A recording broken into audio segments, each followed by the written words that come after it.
আসসালামু আলাইকুম। আজকে চলে আসলাম লালপুকুরের মাজারের পুরাবাড়ির গলি। ভাই আসসালামু আলাইকুম। ওয়ালাইকুম সালাম। ভাই কোন জায়গাতে আসছেন? ময়মনসিংহ নান্দাইল থানার। নান্দেল থানা থেকে জি। গরু নিয়ে আসছেন? হ্যাঁ, গরু নিয়ে আসছি। কয়টা নিয়ে আসছেন? 16টা আনছি। 16টা, মানে কি এখান থেকে সব কয়টা? এখান থেকে এই পর্যন্ত। এগুলো মানে কত হইলে ছাড়বেন মনে হয় যে এই গরুটা আপনি কত হইলে ছাড়বেন? এটা 2 লাখ হলে ছাড়বো আমি। কি একদম? একদম 2 লাখ দাম চাই, 240। একটু কম টম হইব না? এগুলা কমের খাদ্য, তারপরে পালা। 3টা বছর লাগে একটা গরু পালতে। এই 16টা গরুতে আপনি কয়টা গরু বেচছেন এখন? আমি 6টা বিক্রি করে যাচ্ছি, আর কয়টা বেচছেন? অলরেডি দাম হইতেছে। আপনি এটা মনে করেন যে আমার যদি ফলোয়ার আসে আপনার এই ভিডিওটা দেখিয়া, হ্যাঁ। আপনি কত হইলে ছাড়বেন? কম টম নাকি হইব? এটা 2 লাখ হইলে ছাড়বো আমি, এর নিচে হইলে আমার হ্যাঁ, একটু পোষাবে কম হইব না? না। আর এই যে এটা, এটা এটা 60 হইলে আমি ছাড়বো। এটা মানে কি একদম?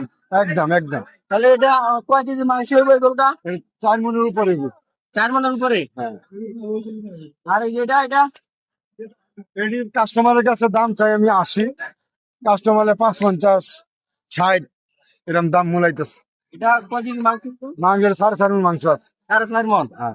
এটা আপনারা কি একটু কম টম করবেন না? একদম আমার দেশি। ফলোয়ারের জন্য যদি এখানে ভিডিওটা দেখে আসে, একদম তাহলে দেশি।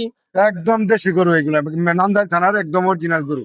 একদম দেশি গরু, কম একদম টম দেশি। করবো না? না না।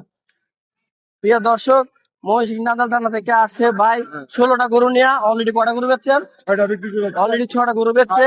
অলরেডি দাম আমার 6টা 35। অলরেডি মনে করেন যে এখানে কটা গরু আছে? আমার 9টা গরু আছে, আমার 10। ওনার 10টা গরু আছে। এটা হলো একদম ফ্রেশ গরু। লালপুকুরের মাজারে পুরাবাড়ির গলি, কলা বাগান। আপনারা যদি আসেন যে ভাই আপনাদের এখান থেকে কম রাখবো ইনশাল্লাহ।